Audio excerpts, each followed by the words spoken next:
धर्म का सिद्धांत। अस्पताल में एक एक्सीडेंट का केस आया। अस्पताल के मालिक डॉक्टर ने तत्काल खुद जाकर आईसीयू में केस की जांच की। 2-3 घंटे के ऑपरेशन के बाद डॉक्टर बाहर आया और अपने स्टाफ को कहा कि इस व्यक्ति को किसी प्रकार की कमी या तकलीफ ना हो और उससे इलाज व दवा के पैसे ना लेने के लिए भी कहा। तकरीबन 15 दिन तक मरीज अस्पताल में रहा। जब बिल्कुल ठीक हो गया और उसको डिस्चार्ज करने का दिन आया तो उस मरीज का तकरीबन 2.5 लाख रुपए का बिल अस्पताल के मालिक और डॉक्टर की टेबल पर आया। डॉक्टर ने अपने अकाउंट मैनेजर को बुला करके कहा, इस व्यक्ति से एक पैसा भी नहीं लेना है। ऐसा करो, तुम उस मरीज को लेकर मेरे चैम्बर में आओ। मरीज व्हील चेयर पर चैम्बर में लाया गया। डॉक्टर ने मरीज से पूछा, परवीन भाई, मुझे पहचानते हो? मरीज ने कहा, लगता तो है कि मैंने आपको कहीं देखा है।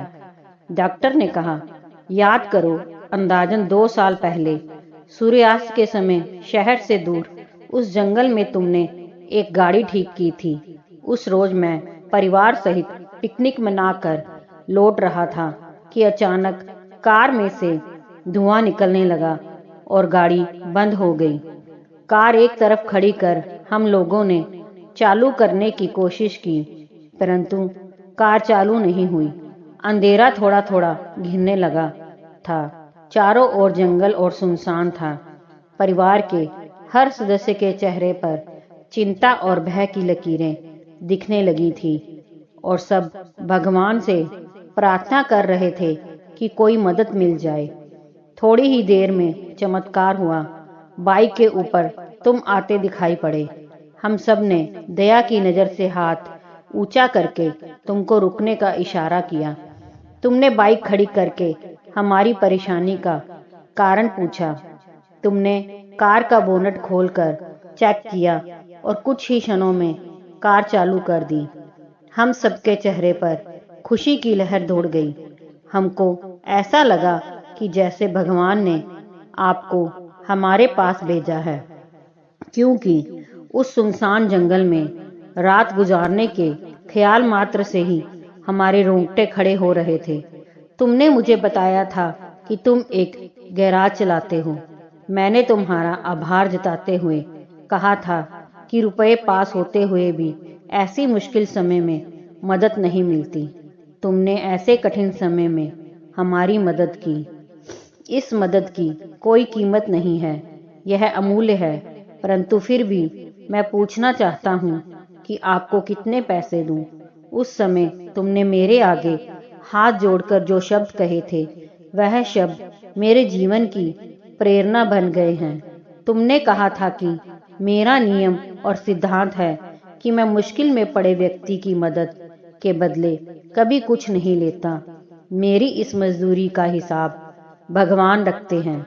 उसी दिन मैंने सोचा कि जब एक सामान्य आय का व्यक्ति इस प्रकार के उच्च विचार रख सकता है और उनका संकल्प पूर्वक पालन कर सकता है, तो मैं क्यों नहीं कर सकता।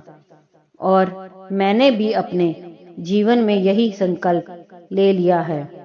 2 साल हो गए हैं, मुझे कभी कोई कमी नहीं पड़ी। अपेक्षा पहले से भी अधिक मिल रहा है।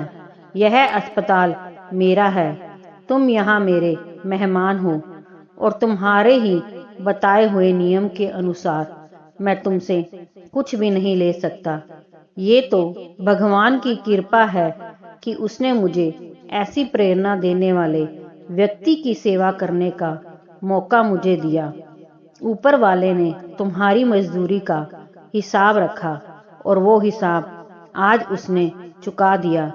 मेरी मजदूरी का हिसाब भी ऊपर वाला रखेगा और कभी जब मुझे जरूरत होगी वो जरूर चुका देगा।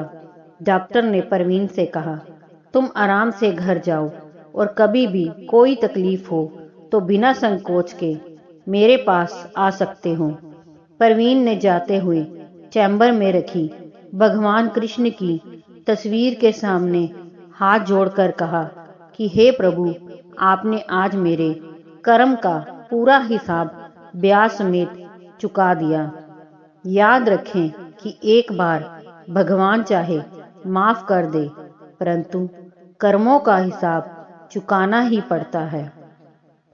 दोस्तों, अगर कहानी पसंद आई हो तो लाइक, सब्सक्राइब, शेयर जरूर कीजिए।